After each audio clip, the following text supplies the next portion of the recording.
Why did they laugh when she walked through those gates? 5'3", 120 pounds, Sarah Martinez looked more like someone who'd gotten lost on a college campus than a Marine Corps recruit.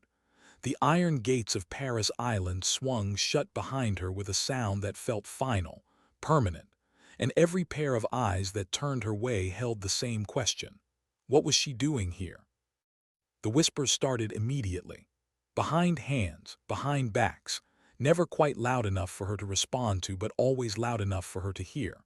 Some of the other recruits, the ones built like linebackers, the ones who'd played football in high school, the ones whose muscles had muscles, they didn't bother hiding their stares. A few of them smiled, not friendly smiles, the kind of smiles that said she wouldn't last a week. Sergeant Johnson noticed her on the first day. How could he not? 15 years of molding recruits into Marines had given him an eye for the ones who didn't fit the mold. He'd seen the tough-looking kids who crumbled under pressure. He'd seen the quiet ones who surprised everyone. But Sarah, she presented a different problem entirely.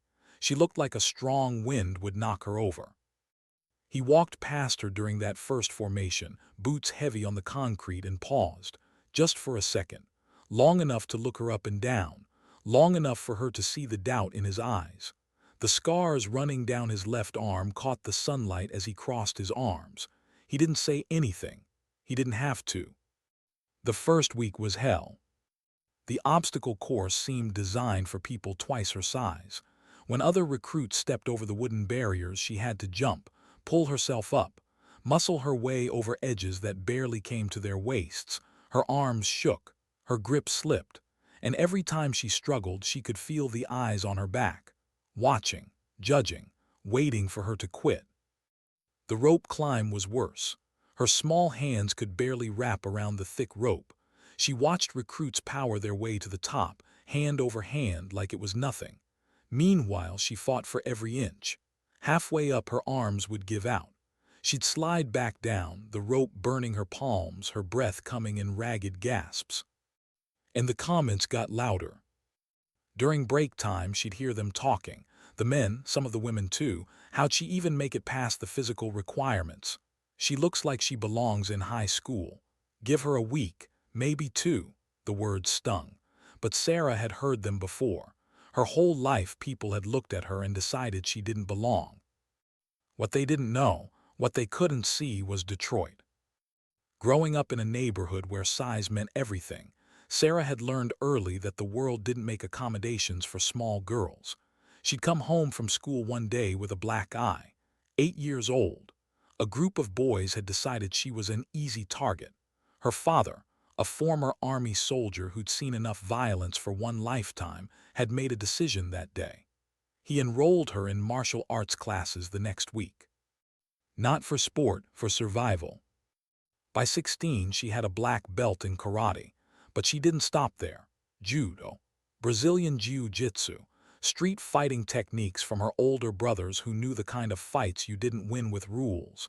She'd spent years learning a truth that most people never understood. Size didn't matter. Strength didn't matter.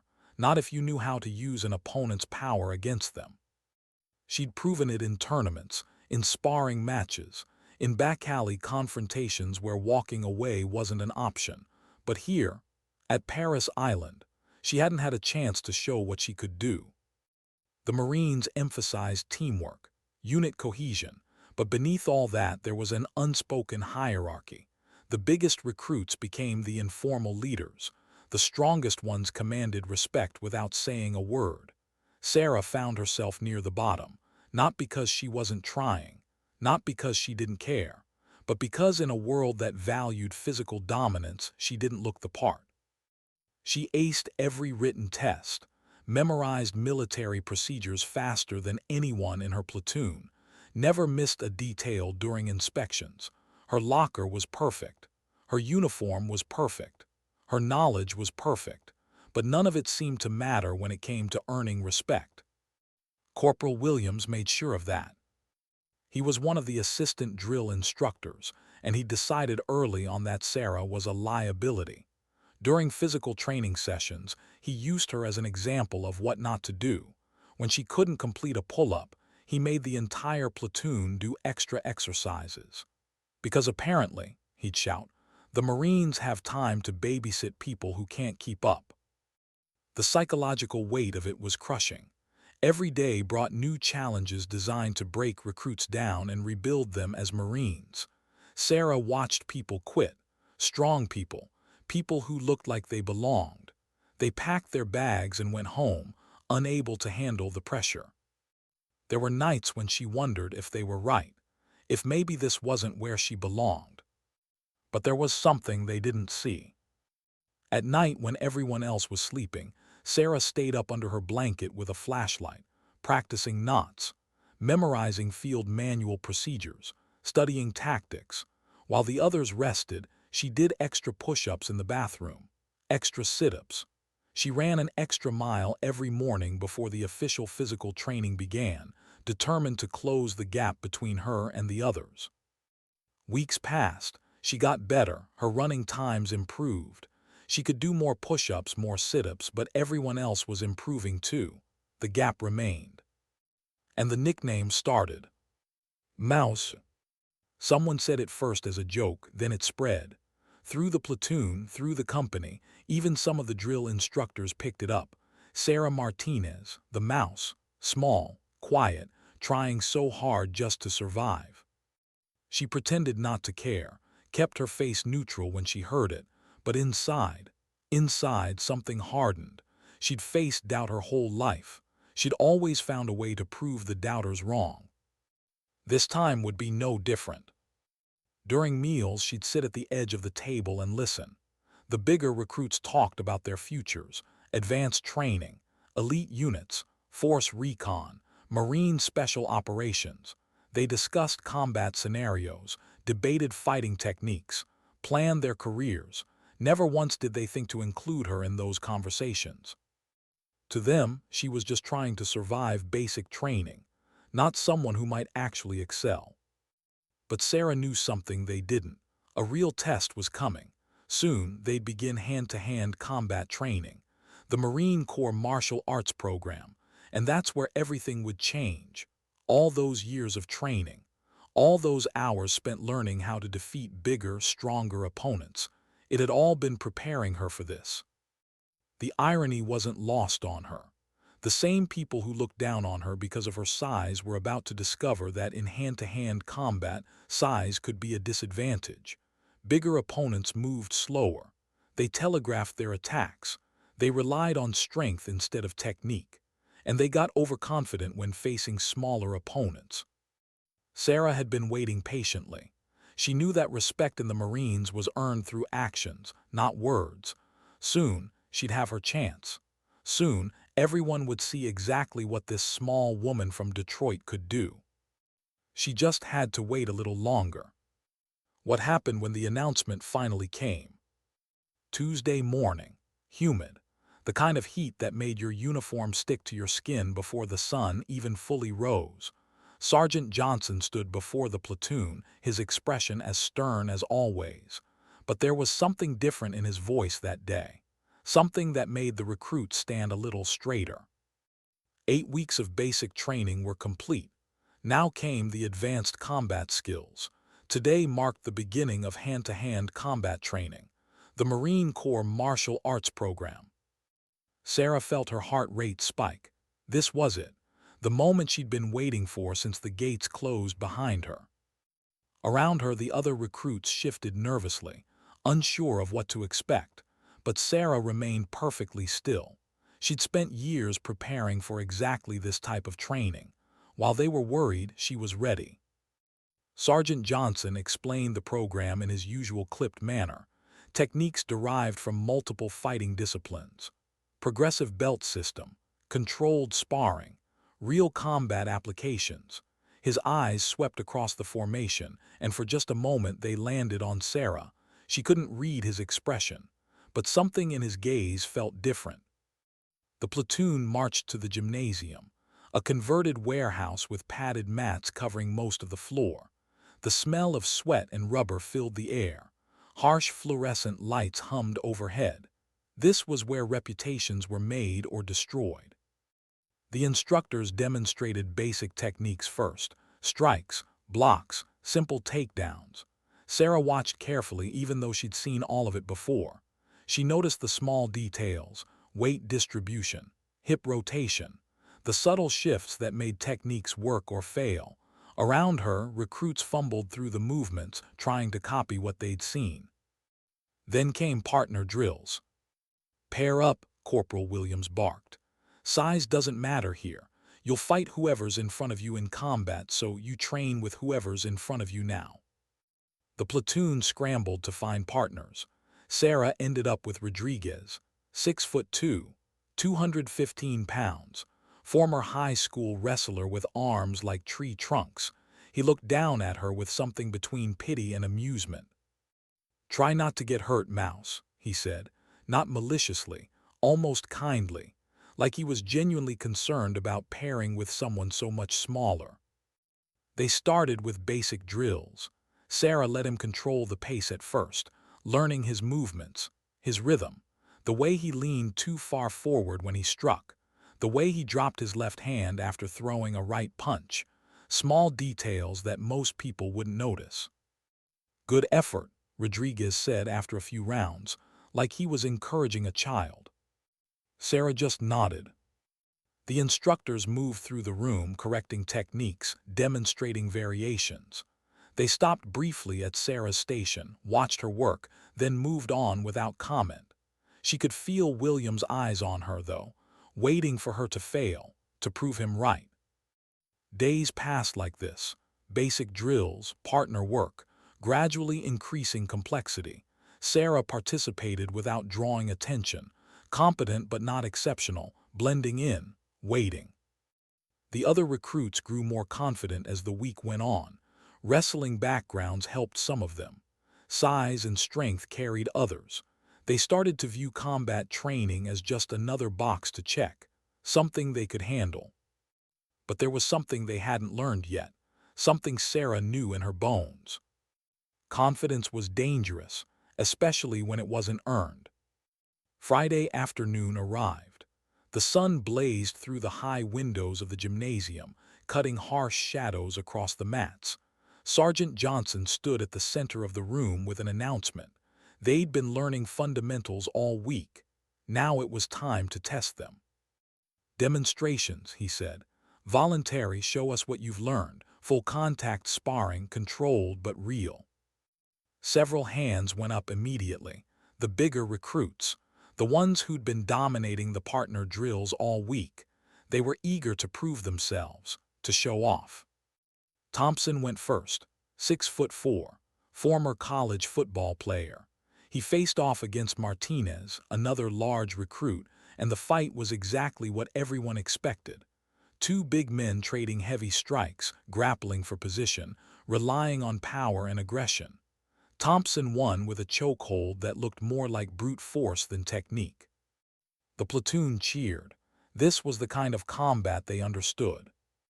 Jackson went next, then Williams, then Carter, all big, all strong, all putting on impressive displays of raw power. The gymnasium filled with the sounds of bodies hitting mats, grunts of effort, and the approval of watching recruits.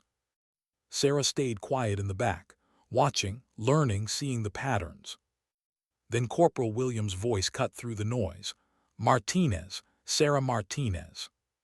The gymnasium went quiet, not silent, but quiet enough that she could hear the confusion in the air. Why was he calling on the mouse? Was this some kind of joke? She stepped forward, small, quiet, looking even smaller in the center of that mat with everyone watching. "You've been training all week," Williams said, his voice carrying across the room. "Let's see what you've learned." His tone made it clear.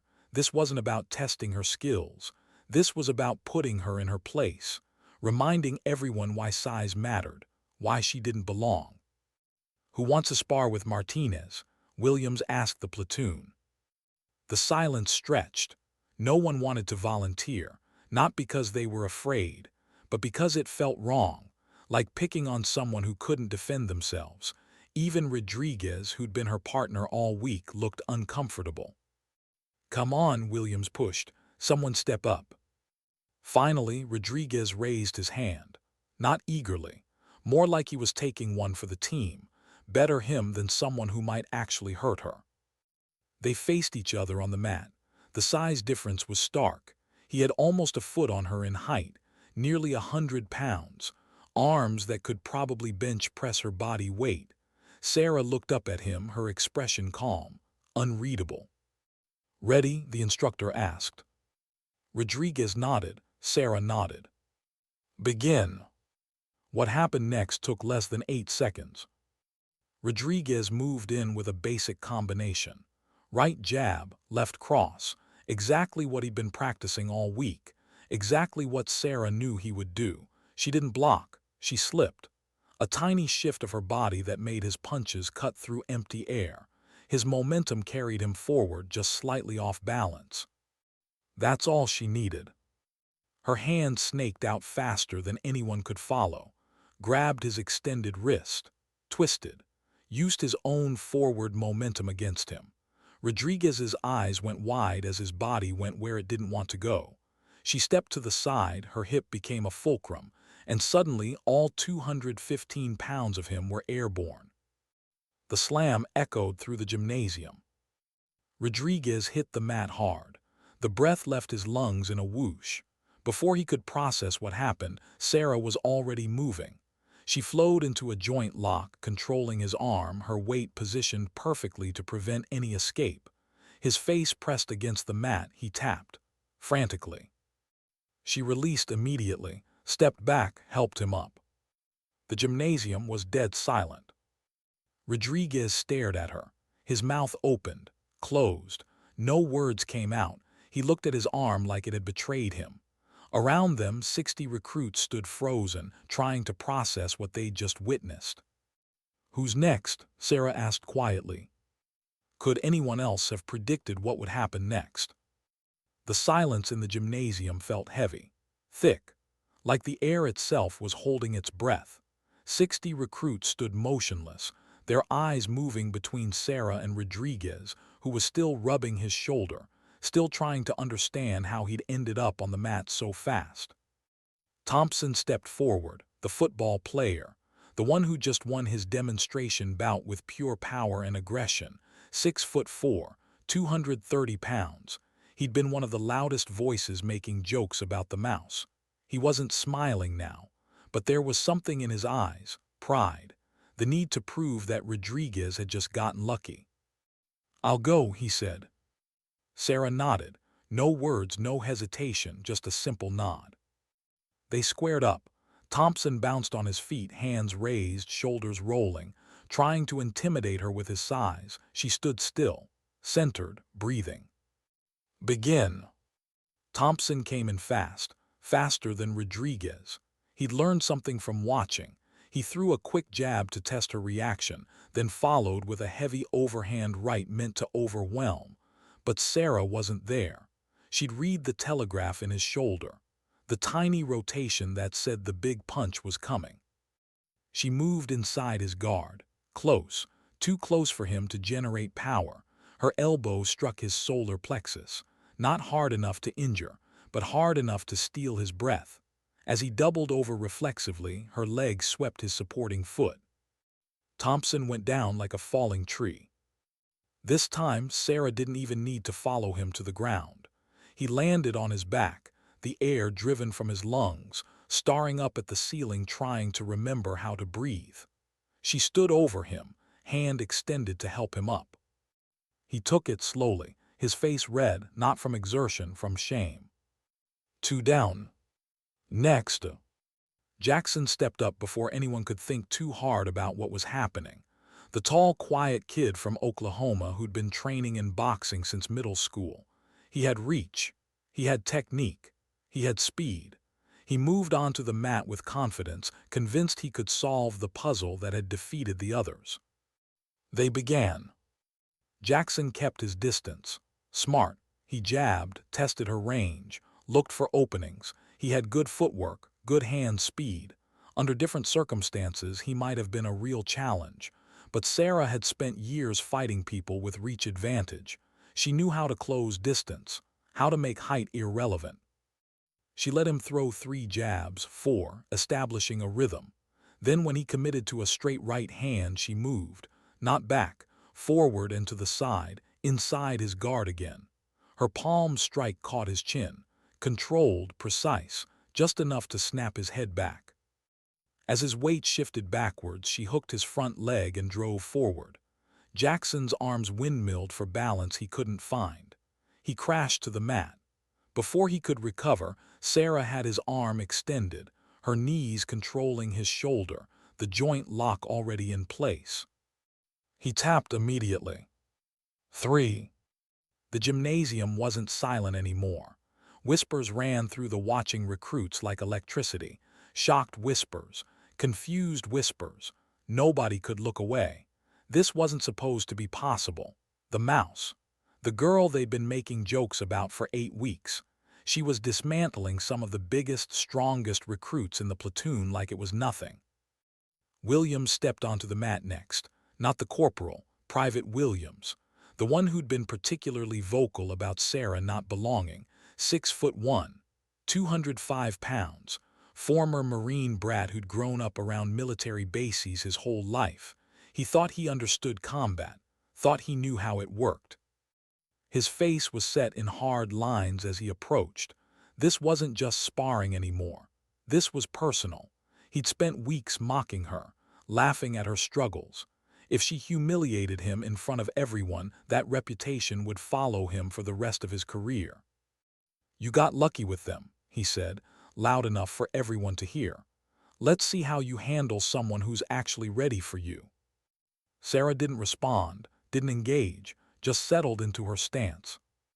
They began. Williams came at her with everything, fast combinations, low kicks, attempted takedowns. He was aggressive, relentless, trying to overwhelm her with volume. For a few seconds it looked like it might work. He was forcing her to defend, to move, to react. But Sarah was reading him. Every attack revealed something. His breathing pattern, his preferred combinations. The way he always stepped with his right foot first when setting up a kick. Information, data, weaknesses. When he threw his third low kick, she was ready. As his leg extended, she stepped into it, checked it hard with her shin. The impact sent a shock through his leg. Before he could reset, she was moving. A quick strike to his throat. Controlled. Just enough pressure to make him think about his airway. His hands came up instinctively to protect his neck. That's when she went low, grabbed both his legs, drove forward. Williams went down hard, his back slamming the mat. Sarah transitioned immediately to mount position. Dominant, controlled. She could have struck him, could have gone for a submission. Instead, she just held the position, letting him struggle, letting him realize he couldn't escape, letting everyone watching understand that this wasn't luck. After 10 seconds of futile struggling, she simply stood up and walked away. 4. The whispers had turned into full conversations now, recruits talking over each other, trying to make sense of what they were seeing. Sergeant Johnson and the other instructors stood along the wall, their faces carefully neutral, but their eyes were sharp, assessing. This wasn't in the training manual. Carter was the last, the biggest recruit in the entire platoon, 6'5", 245 pounds, former college wrestler with medals and trophies and a scholarship he turned down to join the Marines. If anyone could match her, it was him. He had technique, experience, size, strength. He stepped onto the mat like he was walking into a championship match. No trash talk, no posturing, just respect and focus. Sarah recognized it, appreciated it. This would be the real test. They touched fists, a gesture of respect, then they began. Carter was patient, methodical. He didn't rush in like the others, he circled, tested her reactions with feints and level changes, looking for the opening, the mistake. Sarah did the same. For almost 30 seconds they danced without either committing to an attack. Then Carter shot. A textbook wrestling takedown, fast, low, powerful. His hands grabbed for her legs with perfect form. If he got hold of her, his weight advantage would be decisive. But Sarah had trained against wrestlers her whole life. She sprawled, hips back, weight down on his shoulders. Her hands found his head, controlling his posture. Carter tried to adjust, tried to power through, but physics doesn't care about strength. Sarah had position, leverage. She circled to his back, her hooks already in, her arms snaking around his neck. The rear naked choke closed like a vice. Carter fought it, tried to peel her arms away, tried to tuck his chin, but she'd locked it in deep, professional, perfect. After 5 seconds of fighting it, he tapped. 5 Marines, different sizes, different backgrounds, different skill levels, all defeated, all in less than a minute each. Sarah stood in the center of the mat, breathing steady, not even winded. Around her, the gymnasium had erupted into chaos. Some recruits were arguing about what they'd just seen. Others were talking over each other, replaying the fights, trying to understand the techniques. A few just stood in shocked silence. But there was something else in the air now, something that hadn't been there before. It started with Rodriguez. He walked up to Sarah, his face serious, and extended his hand.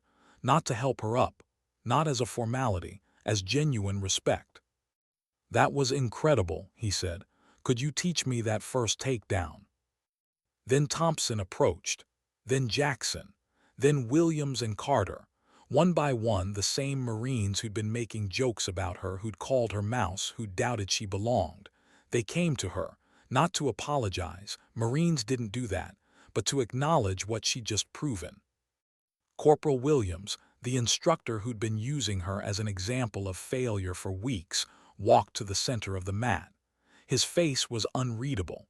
For a long moment, he just looked at her. Then he did something nobody expected. He bowed, a slight bow, barely noticeable. But in the Marine Corps, where every gesture had meaning, it said everything. "Outstanding, Martinez," he said, his voice carrying across the now quiet gymnasium. "Absolutely outstanding." Sergeant Johnson stepped forward. His scarred arms were crossed, but there was something in his expression that Sarah had never seen before. It wasn't quite a smile, but it was close. "Well," he said, his gravelly voice filling the space, "I think we've all learned something today." He looked around the gymnasium, at the defeated Marines, at the shocked faces, at the way everyone was now looking at Sarah with different eyes. "Size doesn't win fights," he continued. "Strength doesn't win fights. Technique wins fights. Discipline wins fights. The ability to stay calm when someone bigger and stronger is trying to hurt you, that's what wins fights." His eyes found Sarah. "That's what makes a Marine." The gymnasium erupted in applause, not polite applause, not forced, real, genuine, the kind of recognition that can't be faked. Sarah stood there, still centered, still calm, but inside something shifted, the weight she'd been carrying, the doubt, the constant need to prove herself. It didn't disappear, but it felt lighter. For the first time since walking through those gates, she wasn't the mouse. She wasn't the small girl who didn't belong. She was Sarah Martinez, United States Marine. And everyone knew it. What changed in the days after the gymnasium? Everything and nothing. Sarah still woke up at the same time, still ran the extra mile before formation, still studied her field manuals by flashlight, still pressed her uniform to perfection. The routine hadn't changed, but the way people looked at her, that was different. The morning after the demonstration, she walked into the mess hall and the conversations didn't stop. They didn't whisper behind hands. They didn't look away. Rodriguez waved her over to his table. Thompson shifted to make room. These same Marines who treated her like a liability were now treating her like one of them.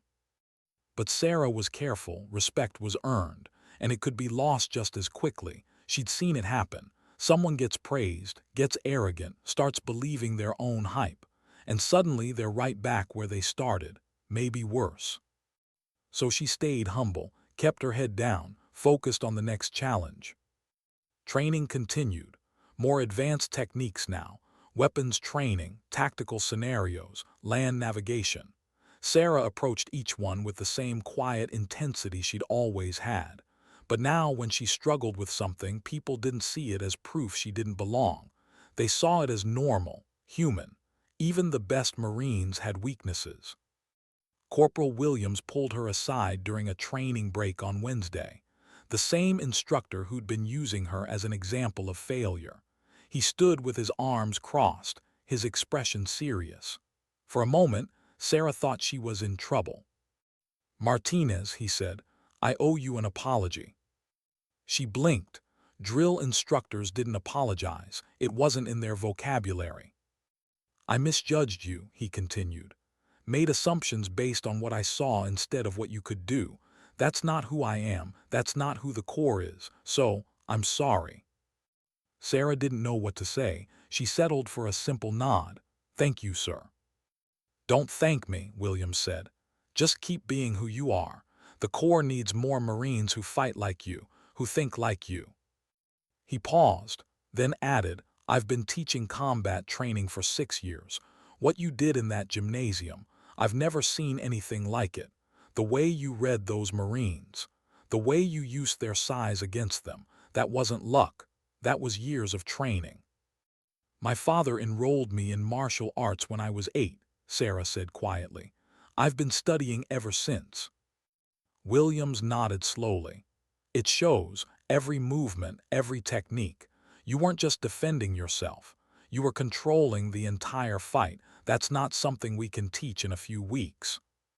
He looked at her differently then, not as a recruit, as a fellow warrior. "Word spreading," he said. "The instructors at advanced training schools are already hearing about what happened. You're going to have options when you graduate. Good options." Sarah felt a flutter in her chest. Options. She'd spent so long just trying to survive, trying to prove she belonged. She hadn't let herself think about what came next. "What kind of options?" she asked. "Reconnaissance, special operations, close protection, martial arts instruction." Williams ticked them off on his fingers. "Your combat skills are exceptional. Your tactical knowledge is solid. And after what you did in the gymnasium, your leadership potential is obvious." Leadership. The word felt strange. She'd never thought of herself as a leader, just someone trying to do her best. But Williams was right. The other recruits were looking to her now, not just for combat advice, for everything. During evening study sessions, people started asking her questions. "How did you stay so calm during the fights? How do you read an opponent? Can you show me that takedown you used on Rodriguez?" She helped them, patiently, breaking down complex techniques into simple steps, never making anyone feel stupid for not understanding immediately. She remembered what it felt like to be underestimated, dismissed. She never wanted to make anyone feel that way. The 5 Marines she defeated became some of her closest allies. Rodriguez sought her out for striking advice. Thompson wanted help with his ground game. Jackson needed to work on close-range fighting where his height advantage disappeared. Williams and Carter formed an unlikely friendship with her, bonding over their shared experience of being completely outclassed. They didn't resent her for it. That's what surprised Sarah most. She'd beaten them, embarrassed them in front of the entire platoon. But instead of holding grudges, they wanted to learn, to improve, to become better Marines. That's when she understood something fundamental about the Corps. It wasn't about being the biggest or the strongest. It was about being part of something larger. Everyone had skills. Everyone had weaknesses. The point was to help each other become better. Sergeant Johnson watched these developments with quiet approval. He'd been training recruits long enough to know that technical skills only went so far. The Marines who made it, who really excelled, they were the ones who understood teamwork, leadership, the ones who lifted others up instead of putting them down. Sarah had those qualities. He'd seen it from the beginning, but she'd had to prove herself first, had to earn the respect of her peers. Now that she had it, she was using it the right way. The final weeks of training passed quickly. Sarah was no longer struggling to keep up. She was excelling, top of her class in written tests, respected in combat training, a natural leader during field exercises. The transformation was complete. The mouse had become a Marine. But the nickname had changed too. Now when people said mouse, it wasn't an insult. It was a term of endearment, of respect. The quiet one who surprised everyone, the small one who proved size didn't matter. Sarah didn't mind it anymore. The word had lost its power to hurt. If anything, she'd reclaimed it, made it her own. The mouse who showed her claws, the mouse who changed everything. On the final week of training, Corporal Martinez, no relation, pulled her aside. He'd been making calls, talking to instructors at various advanced schools. Word of her abilities had spread through the Marine Corps training community faster than wildfire. Several elite units were interested, really interested. They wanted her to apply after she completed School of Infantry. Reconnaissance units looking for someone with her tactical mind. Special operations teams needing Marines who could think and fight. Even martial arts instructor positions for someone who could teach the next generation. "You've got a choice to make, Martinez," he said, handing her information packets. "What kind of Marine do you want to be?" Sarah took the packets back to her bunk that night, read through them carefully.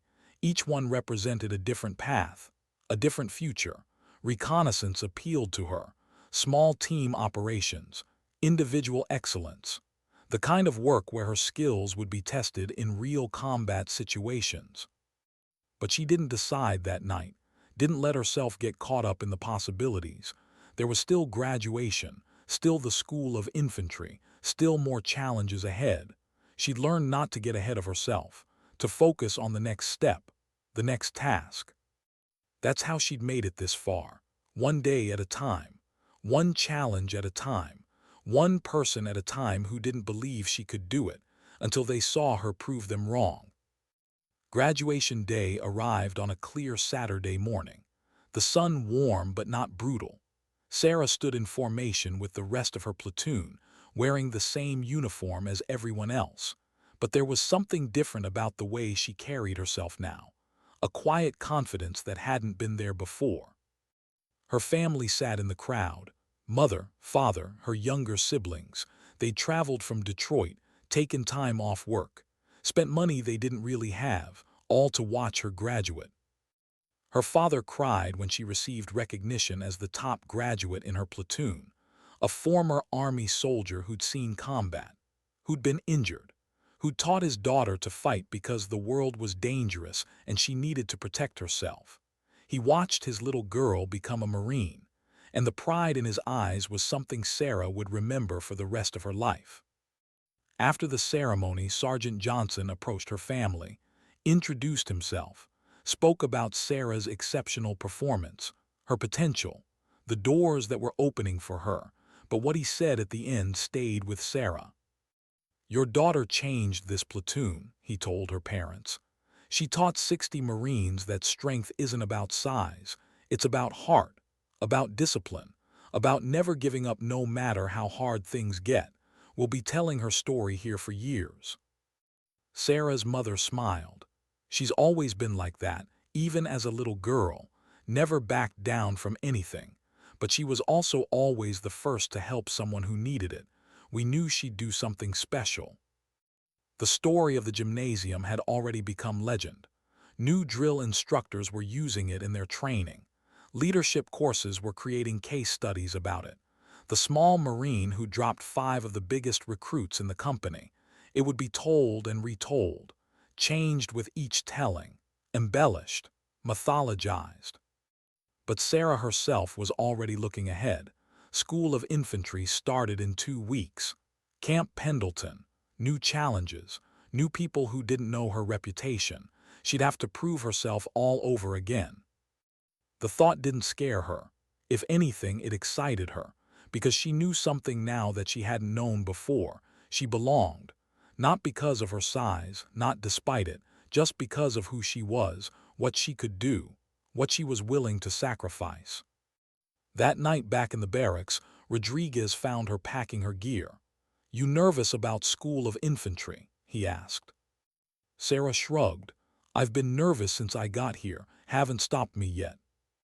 He laughed, Then his face got serious. "You know people are going to test you there, right? Going to want to see if the stories are true." "Let them," Sarah said quietly. "I've been tested my whole life. I'm used to it." "Yeah," Rodriguez said, "but this time will be different." "How?" "This time you're not trying to prove you belong. You already know you do. This time you get to show them what a real Marine looks like." Sarah smiled, small, genuine. "Thanks, Rodriguez." "For what?" "For volunteering to fight me that day. Could have been anyone. You stepped up." He nodded. "Best decision I made here. Getting my ass kicked by you taught me more about fighting than anything else." They finished packing in comfortable silence. Tomorrow they'd scatter, different training schools, different career paths, different futures, but they'd always have this. The platoon that learned respect the hard way. The Marines who discovered that the most dangerous opponents were the ones you least expected. Sarah lay in her bunk that night staring at the ceiling, thinking about Detroit, about the 8-year-old girl with a black eye, about her father enrolling her in martial arts, about every tournament, every sparring match, every moment of doubt. It had all led here. To this moment, this achievement, this new beginning. She'd walked through the gates of Paris Island as Sarah Martinez, small, uncertain, determined to prove herself. She was leaving as Lance Corporal Sarah Martinez, United States Marine, still small, no longer uncertain, no longer needing to prove anything. The journey was just beginning, but she was ready, for whatever came next, for whoever doubted her next, for every challenge waiting at Camp Pendleton and beyond. Because she'd learned something in that gymnasium, something that would stay with her forever.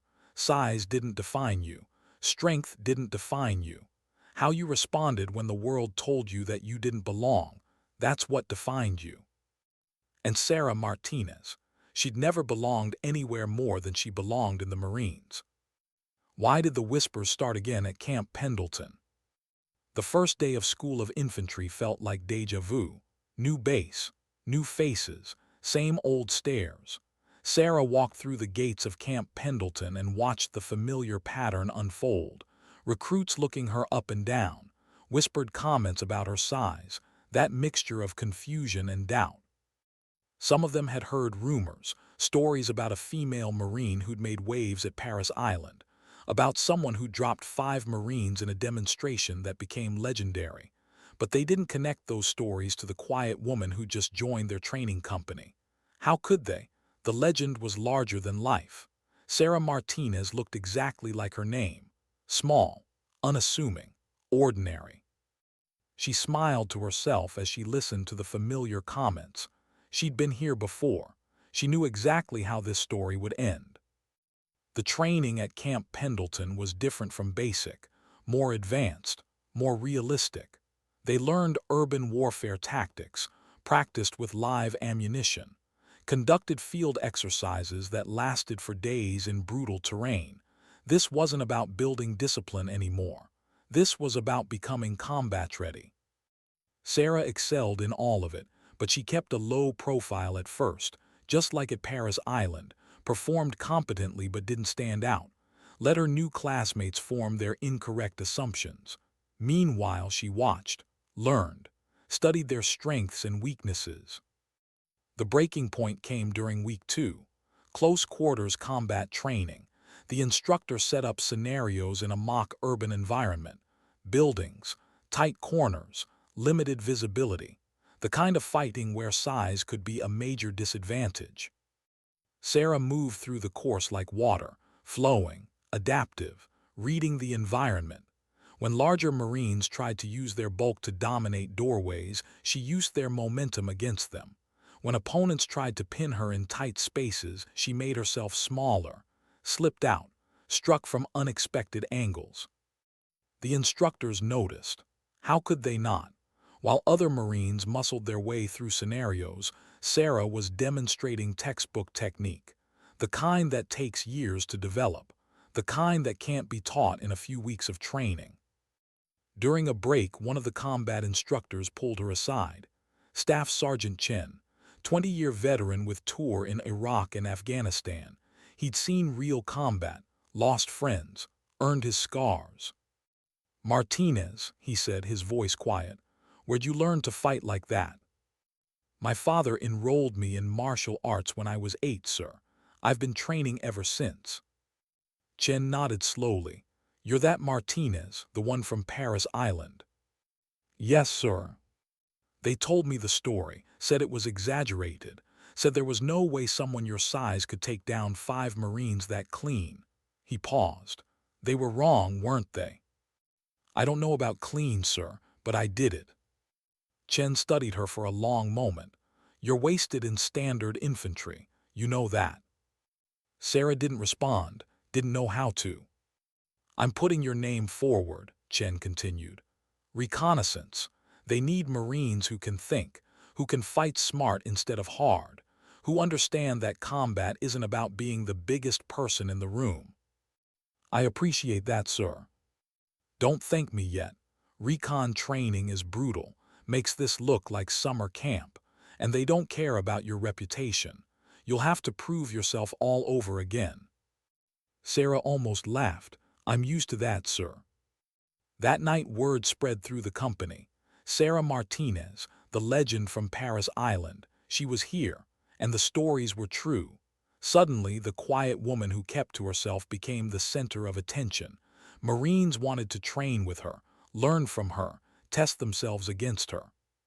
She obliged, patiently, teaching what she knew, demonstrating techniques, never making anyone feel inferior, always lifting others up, because that's what Marines did. That's what the Corps was about. But there were still doubters, always were.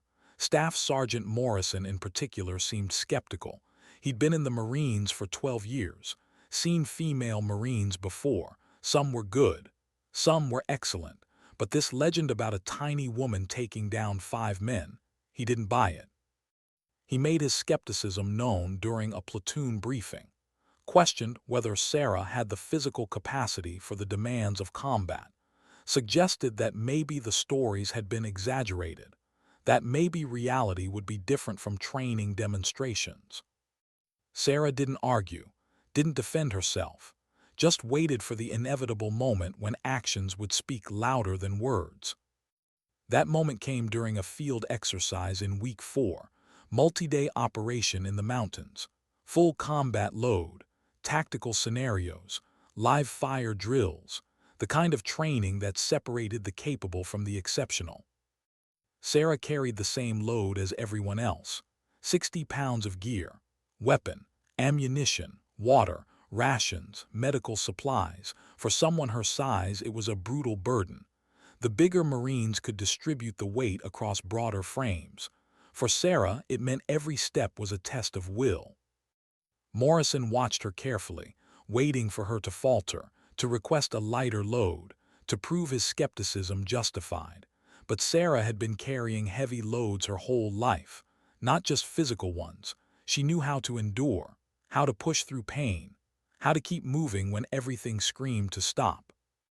3 days into the exercise, they were running a scenario, simulated ambush. The platoon had to react, establish security, return fire, move to cover. In the chaos, Morrison went down, not injured, just testing, playing the role of wounded Marine who needed immediate evacuation. The nearest Marines hesitated. Morrison was 210 pounds, plus his gear. Moving him under fire while maintaining security was a complex challenge. Sarah didn't hesitate. She dropped her pack, moved to Morrison's position, used a fireman's carry technique she'd practiced hundreds of times. Morrison was heavy, significantly heavier than her, but technique mattered more than strength. She had the leverage, the positioning, the knowledge of how to move a larger person efficiently. She carried him 30 meters to the designated casualty collection point, under simulated fire, without stopping. When she set him down, Morrison stared at her. His face was unreadable. Then slowly he nodded, once, a gesture of respect, of acknowledgement he'd been wrong. The stories weren't exaggerated. The rest of the exercise continued. Sarah performed flawlessly. navigation, tactics, weapon handling, leadership when called upon. By the time they returned to base, there were no more doubters in her company. But Sarah knew the truth. There would always be doubters in every new unit, every new assignment, every time someone looked at her and saw size instead of capability.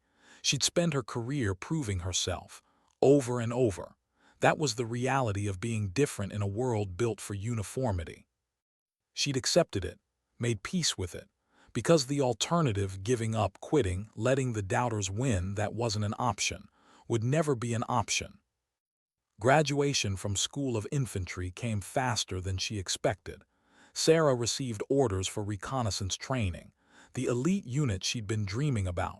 Small team operations, high-stakes missions, the kind of work where every Marine mattered, where her skills would be tested in ways she couldn't imagine. Before she left Camp Pendleton, Staff Sergeant Chen called her into his office, closed the door. His face was serious. "Martinez, I need you to understand something," he said. "Recon isn't like basic training, isn't like infantry school. The Marines there are the best of the best. They don't care about your story. They don't care about your reputation. They'll test you harder than anything you've experienced." "I understand, sir." "Do you?" Chen leaned forward. "Because I've seen talented Marines wash out of recon. Marines who were bigger, stronger, faster than you. Marines who had every physical advantage. They still failed." "Why are you telling me this, sir?" "Because I don't want you to fail." Chen's voice was quiet, intense. "You're special, Martinez, not because of your size, not despite it, because of who you are, how you think, how you fight. The Corps needs more Marines like you, but only if you make it through." Sarah met his eyes. "I'll make it through, sir." "How can you be sure?" "Because quitting isn't an option, never has been." Chen smiled, small, genuine. "Good answer. Now get out of my office. And when you make it through recon, come back and tell me I was wrong to worry." "Yes, sir." Sarah walked out of his office knowing the hardest challenges were still ahead. Recon training, real combat deployments, a career full of moments where she'd have to prove herself. But she also knew something else, something fundamental, something that would carry her through whatever came next. She'd walked through the gates of Paris Island believing she had to prove she belonged. She'd spent weeks earning respect through demonstrations and achievements. But somewhere along the way, something had shifted. She no longer needed external validation. She knew her worth, knew her capabilities, knew that size was just a number, that strength came in different forms, that the most dangerous opponents were the ones you underestimated.